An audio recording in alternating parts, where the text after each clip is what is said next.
অনুষ্ঠানের সব দায়িত্ব তোমাদের, হ্যাঁ?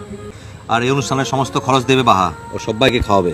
মো কোথা থেকে অত টাকাটা পাবো? মোর কাছটাতে তো অত টাকাটা লাই রে, ও জলপানির টাকার লিখে তো। কি কিরকম কিপটে মেয়ে তৈরি করেছেন আপনারা, হ্যাঁ? টাকা নেই, মৃত্যু কোথাকার। এটা কি? এখানে কিন্তু বেশ কিছুটা টাকা আছে, সবর টাকা, অথচ বলছে টাকা নেই। কি হলো? তোমারই ব্যাগ, এটা আমার কাছে ছিল, আমি তো কুরিয়ার ছাড়া কিছু না। না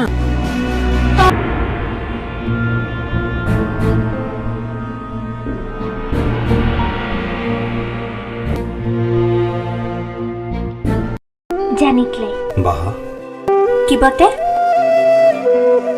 তোমাকে আমি কোনোদিনও আমার কাছ থেকে দূরে রাখতে পারবো না, কোনোদিনও না। বারে মু যখন মার কাছ থেকে পলাশ বনিতে যাব তখন আমি সঙ্গে করে নিয়ে যাব আর সঙ্গে করে নিয়ে আসবো। আমাদের বাড়িতে একটা ট্র্যাডিশন আছে, জানো তো? কি বটে? আমাদের বাড়িতে কেউ কোনোদিনও নিজের বউকে ছাড়া থাকেনি, জানো? এই যে দেখো না, 2 দিন হয়েছে জেঠিমণি দাদার বাড়ি গেছে বলে জেঠিমণি কেমন পুরো বাড়ি মাথায় করে নিয়েছে। আমি তো ইনফ্যাক্ট ছোটবেলা থেকে মাকেও কোনোদিনও মামার বাড়িতে গিয়ে রাত কাটাতে দেখিনি।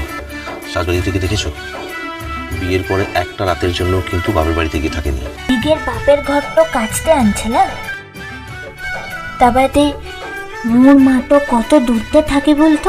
সেই জন্য তো বলেছি যে বর সঙ্গে করে নিয়ে যাবে আর সঙ্গে করে নিয়ে আসবে। অনেকদিন মার কাছে থেকেছো, সেই জন্ম থেকে অনেক দিন, আর নয়। এখন বাকি জীবনটা আমার কাছে থাকবে, শুধু আমার কাছে, আর কোথাও না। ভিডিওটি সম্পূর্ণ বিনোদনের জন্য তৈরি, ভুল ত্রুটি হলে ক্ষমা করবেন। ভালো লাগলে লাইক, শেয়ার ও কমেন্ট করতে ভুলবেন না। আর চ্যানেলটি সাবস্ক্রাইব করে পাশে থাকবেন। ধন্যবাদ।